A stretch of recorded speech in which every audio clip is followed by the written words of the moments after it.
Students, आज के class में आपका वेलकम है। और आज के क्लास में हम लोग इलेक्ट्रोस्टैटिक ये स्टार्ट करेंगे। तो जैसा कि नाम में ही कुछ चीजें होती हुई छुपी हुई होती हैं, तो यहाँ भी आप देख सकते हैं कि इलेक्ट्रोस्टैटिक दो वर्ड के मिलने से बना हुआ है, जिसमें एक है इलेक्ट्रो और दूसरा है स्टैटिक। अब इलेक्ट्रो का मतलब क्या होता है? तो इलेक्ट्रो का मतलब होता है चार्ज, और स्टैटिक का मतलब क्या होता है? तो स्टैटिक का मतलब होता है एट रेस्ट, यानी चार्ज जो रेस्ट में हो।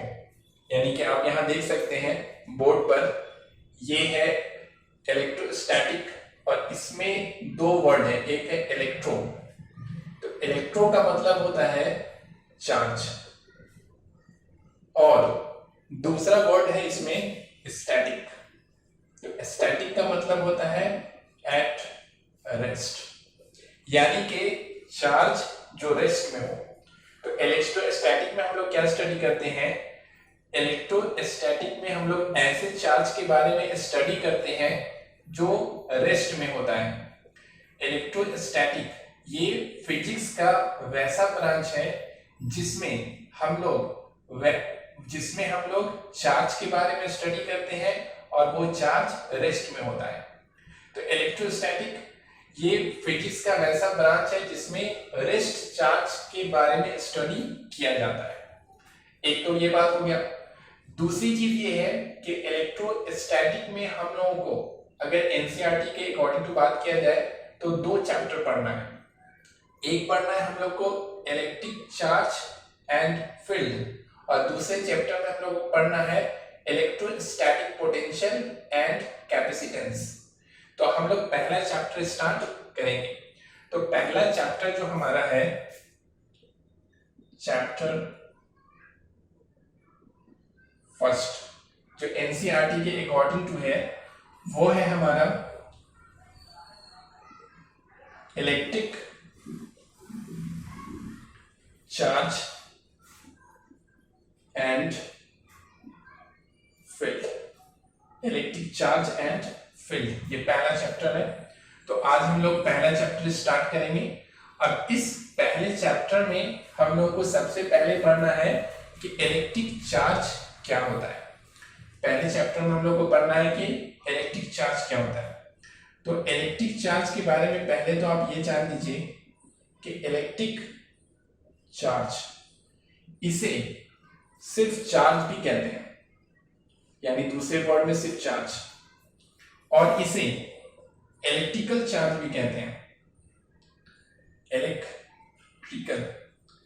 इलेक्ट्रिकल चार्ज, और इसे दूसरे वर्ड में इलेक्ट्रोस्टैटिक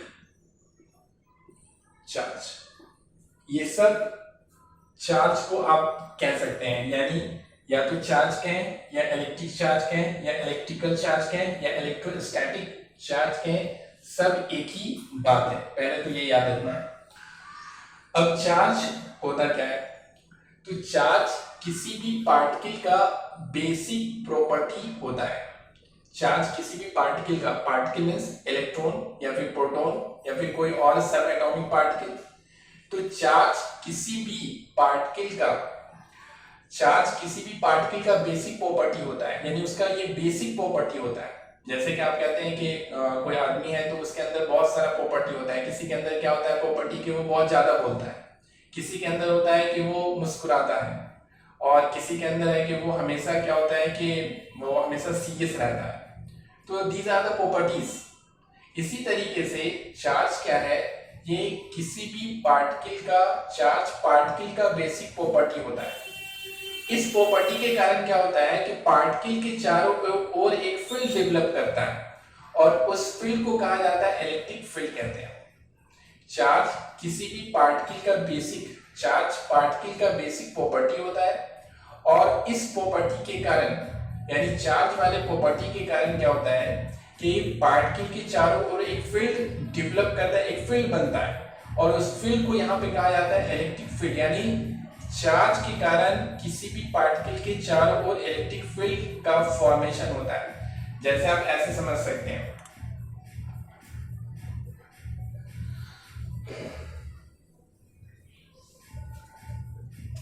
अगर कोई टावर है, टावर तो मोबाइल टावर अक्सर आप देख सकते हैं, कहीं ना कहीं मिल जाएगा आपको। अब देखिए ये टावर है, इस पे अभी कोई एंटीना नहीं लगा हुआ है। अब अगर कोई एंटीना लगा दे इस पर, तो इस एंटीना के कारण क्या होता है, इसके चारों ओर एक फील्ड का फॉर्मेशन होता है, एक फील्ड डेवलप कर जाता है। उस फील्ड को क्या बोला जाता है, उस फील्ड को हम लोग कहते हैं कवरेज फील्ड कहते हैं उस फील्ड को। इसीलिए इस फील्ड के अंदर अगर कोई मोबाइल फोन है तो वहां सिग्नल पहुंचता है, और अगर फील्ड के बाहर चला गया तो आपने देखा होगा कि आप जब लगाएंगे तो वहां से आवाज आएगी कि उपभोक्ता का मोबाइल फोन क्या है, कवरेज फील्ड से, कवरेज क्षेत्र से बाहर है। तो ये जो एंटीना के कारण जो कवरेज क्षेत्र बना हुआ है, कवरेज फील्ड बना हुआ है, उससे वो कहां चला गया, बाहर चला गया। तो अगर एंटीना के बारे में कोई पूछे तो आप क्या कह सकते हैं, किताबी लैंग्वेज नहीं बल्कि एक सिंपल वे में आप उसे कह सकते हैं कि एंटीना वो चीज होता है, टावर के साथ जो एंटीना लगा रहता है वो चीज होता है कि जिसके कारण इसके चारों ओर, टावर के चारों एक कवरेज फील्ड का फॉर्मेशन होता है। अगर एंटीना को हटा दें तो ये फील्ड भी क्या हो जाएगा, खत्म हो जाएगा। तो एंटीना वो चीज है जिसके कारण यहाँ पर टावर के चारों ओर एक फील्ड का फॉर्मेशन होता है, उस फील्ड को हम लोग कहते हैं कवरेज फील्ड। इसी तरीके से चार्ज, अब चार्ज को जो इंडिकेट किया जाता है, चार्ज का जो सिंबल होता है वो या तो कैपिटल क्यू से या फिर स्मॉल क्यू से। तो चार्ज के चारों ओर भी, चार्ज के यानी चार्ज किसी पार्टिकल का वो प्रॉपर्टी होता है, चार्ज वो चीज होता है जिसके कारण उस पार्टिकल के चारों ओर भी एक फील्ड बन जाता है, फॉर्मेशन हो जाता है। उस फील्ड को क्या कहते हैं, इलेक्ट्रिक फील्ड कहते हैं। तो ये चार्ज के कारण होता है। अगर चार्ज नहीं है पार्टिकल में तो फील्ड का फॉर्मेशन नहीं होगा। जैसे इलेक्ट्रॉन के चारों ओर फील्ड बनेगा, प्रोटॉन के चारों ओर बनेगा, लेकिन अगर आप न्यूट्रॉन की बात करें तो न्यूट्रॉन पर कोई चार्ज नहीं होता है। तो अगर चार्ज नहीं है तो कोई फील्ड का फॉर्मेशन उसके चारों ओर नहीं होगा। तो इस तरीके से चार्ज क्या होता है कि वो बेसिक चीज होती है, वो बेसिक प्रॉपर्टी होता है पार्टिकल का, जिसके कारण उसके चारों ओर फील्ड का फॉर्मेशन होता है, एक क्षेत्र का फॉर्मेशन होता है। उस क्षेत्र को इलेक्ट्रिक फील्ड, इलेक्ट्रिक क्षेत्र कहते हैं। अब देखिए चार्ज का सिंबल क्या होता है, या तो कैपिटल क्यू से या तो स्मॉल क्यू से। अब चार्ज के बारे में जो नेक्स्ट चीज है वो जानने का ये है कि चार्ज दो तरह का होता है। There are two types of charge. Charge कितने तरह का होता है, तो टू टाइप्स होता है इसका, टू टाइप्स। एक होता है पॉजिटिव चार्ज को प्लस से, और दूसरा होता है निगेटिव। यानी पॉजिटिव और निगेटिव दो तरह का चार्ज होता है, यानी चार्ज दो तरह का होता है। अब देखिए देखा ये जाता है कि जो सेम टाइप का चार्ज होता है, तो सेम टाइप के चार्ज के बीच में क्या होता है, सेम टाइप का अगर चार्ज है तो उन दोनों के बीच रिपल्सिव फोर्स लगता है, यानी दोनों एक दूसरे को रिपेल करता है, दोनों एक दूसरे को देखना नहीं चाहता है। और अगर डिफरेंट या टाइप का चार्ज है, यानी एक प्लस है दूसरा माइनस है, तो उन दोनों के बीच क्या होता है, अट्रैक्टिव, यानी दोनों के बीच में अट्रैक्शन होता है। कहने का मतलब ये है कि अगर चार्ज है, लाइट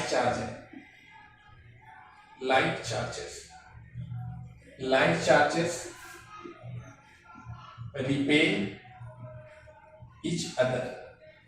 लाइट चार्जेस क्या होता है, एक दूसरे को रिपेल करता है, यानी अगर प्लस है और दूसरा प्लस है तो ये दोनों एक दूसरे को क्या करेगा, रिपेल करेगा। ये इसको इस तरफ रिपेल करेगा यानी ये इस पर इस तरफ फोर्स लगाएगा और ये इस पर इस तरफ फोर्स लगाएगा, क्योंकि लाइक चार्ज है, एक जैसा चार्ज है, एक नेचर का चार्ज है। दूसरा अगर माइनस और माइनस है तो ये भी एक जैसा चार्ज है, ये भी माइनस तो ये भी माइनस है, तो ये लाइक चार्जेस है। तो ये दोनों एक दूसरे को क्या करेगा, रिपेल करेगा, ये भी एक दूसरे को रिपेल करेगा। यानी अगर प्लस प्लस हो या माइनस माइनस हो तो दोनों एक दूसरे को क्या करेगा, रिपेल करता है। Like charges repel each other और अनलाइक चार्जेस, अगर अनलाइक चार्जेस है तो unlike charges attract each other. अगर अनलाइक चार्जेस है तो वो एक दूसरे को क्या करेगा, अट्रैक्ट करेगा। यानी अगर एक प्लस है और दूसरा अगर माइनस है तो ये इसको अट्रैक्ट करेगा और ये भी इसको क्या करेगा, अट्रैक्ट करेगा। तो इस तरह से चार्ज के बारे में ये भी याद रखना है कि लाइक चार्जेस अगर होगा, चार्ज दो तरह का होता है, एक पॉजिटिव और दूसरा नेगेटिव। अगर लाइक चार्जेस है, एक जैसा चार्ज है, प्लस प्लस है, तो ये दोनों एक दूसरे को रिपेल करेगा, देखना नहीं चाहेगा। और अगर माइनस माइनस है तो ये भी एक जैसा है, तो ये भी एक दूसरे को क्या करेगा, रिपेल करेगा। और अगर अनलाइक चार्जेस है, यानी एक प्लस है दूसरा माइनस है, तो ये दोनों एक दूसरे को क्या करेगा, अट्रैक्ट करेगा, यानी दोनों के बीच में अट्रैक्टिव फोर्स लगेगा। इसके बाद यूनिट, एसआई यूनिट। तो देखिए चार्ज का जो एसआई यूनिट होता है,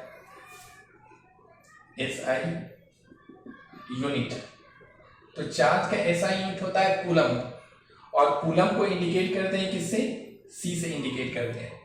चार्ज का जो एसआई यूनिट होता है वो होता है कूलम, और कूलम को इंडिकेट किया जाता है उसका सिंबल सी से, इसको भी याद रखना है।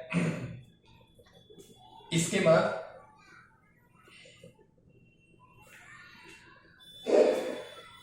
हम लोग को देखना है कि हाँ, एलिमेंट्री चार्ज क्या होता है। एलिमेंट्री चार्ज या फिर फंडामेंटल चार्ज या फिर बेसिक यूनिट ऑफ चार्ज, ये सब एक ही बातें हैं। बेसिक यूनिट ऑफ चार्ज, या तो एलिमेंट्री चार्ज बोले, या तो फंडामेंटल चार्ज, या तो बेसिक यूनिट ऑफ चार्ज। तो ये क्या होता है कि द मैग्नीट्यूड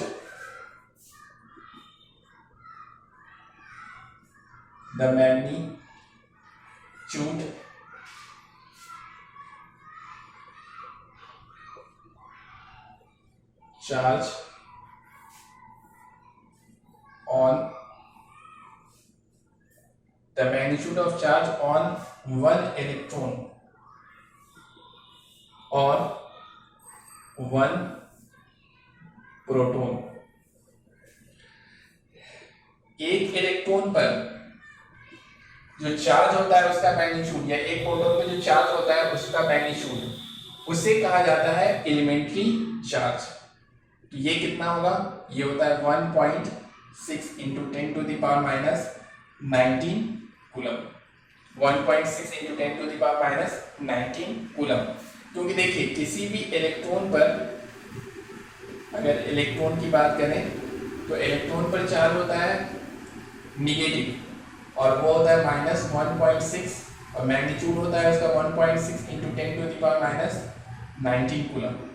और अगर प्रोटॉन की बात करें तो उस पर होता है प्लस, और उसका मैग्नीट्यूड होता है 1.6 into 10 to the power minus 19 coulomb, यानी दोनों का मैग्नीट्यूड बराबर होता है।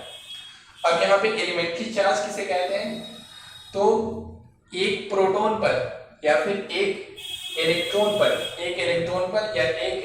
पर जो चार्ज होता है उसके मैग्नीट्यूड को कहा जाता है एलिमेंट्री चार्ज या फंडामेंटल चार्ज या फिर बेसिक यूनिट ऑफ चार्ज कहते हैं।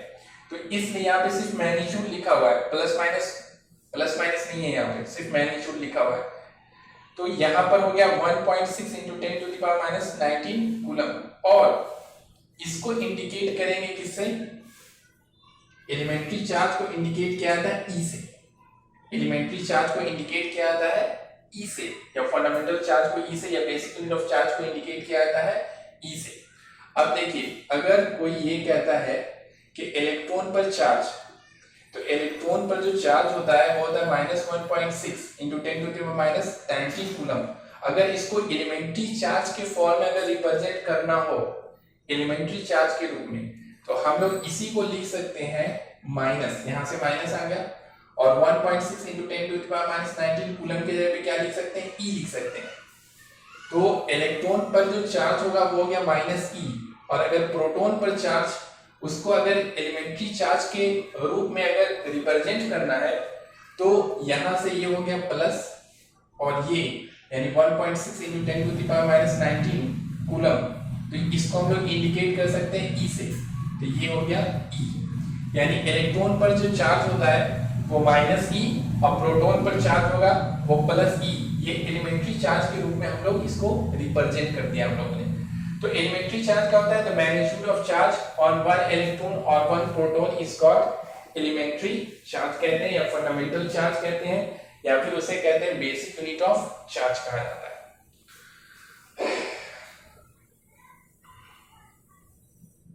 इसके बाद हम लोग को पढ़ना है कि कंडक्टर और insulator on the basis of charge. Semiconductor में हम लोग पढ़ रहे थे on the basis of energy band, लेकिन यहां पर पढ़ना है कंडक्टर।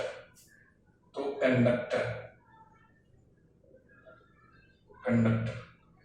तो ये वैसा मटेरियल होता है, कंडक्टर वैसा मटेरियल होता है जो चार्ज के फ्लो को अलाउ करता है।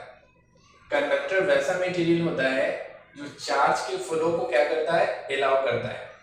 यानी कंडक्टर में चार्ज एक प्लेस से दूसरे प्लेस पर जाता है।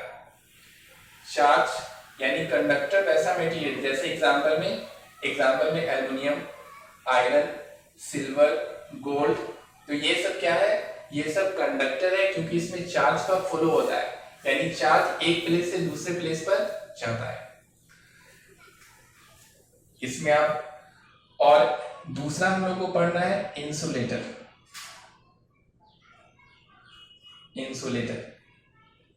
तो इंसुलेटर क्या होता है, तो इंसुलेटर वैसा मटेरियल होता है जिसमें चार्ज का फ्लो नहीं होता है। इंसुलेटर वैसा मटेरियल होता है जिसमें चार्ज का फ्लो नहीं होता है। जैसे कि वुड, अगर आप लकड़ी की बात करें तो लकड़ी में चार्ज का फ्लो नहीं होता है, इसीलिए लकड़ी का तार नहीं बनाया जाता है। वायर जो होता है वो आप देखेंगे लकड़ी हो गया, इससे से गिलास हो गया, प्लास्टिक हो गया, ये सब चीजें क्या है, ये सब चीजें इंसुलेटर हैं। इंसुलेटर इसलिए है क्योंकि इसमें चार्ज का फ्लो नहीं होता है। वैसा मटेरियल जिसमें चार्ज का फ्लो नहीं होता है, यानी चार्ज एक प्लेस से दूसरे प्लेस पे नहीं जा पाता है, तो ऐसे मटेरियल को कहा जाता है इंसुलेटर कहते हैं उसे। तो कंडक्टर और इंसुलेटर में ये डिफरेंस है कि कंडक्टर में चार्ज का फ्लो होता है और इसमें चार्ज का फ्लो नहीं होता है। जैसे लकड़ी हो गया, प्लास्टिक हो गया, और फिर आपको गिलास हो गया। और इसमें क्या होता है कि जैसे एल्युमिनियम और आयरन, सिल्वर, गोल्ड, ये सब चीजें क्या है, कंडक्टर होती है। तो इससे रिलेटेड जो हमने अभी यहाँ पे डिस्कस किया, ये सब आपको इस वीडियो के डिस्क्रिप्शन में मिल जाएगा। आप वहां से अपनी कॉपी में नोट्स करेंगे, और इसके बाद जो नेक्स्ट क्लास हम लोग का होगा उसमें हम लोग प्रॉपर्टीज ऑफ चार्ज पढ़ेंगे, चार्ज का क्या प्रॉपर्टी होता है। तो हम होप करते हैं कि आपको समझ में आया होगा। Okay, thank you.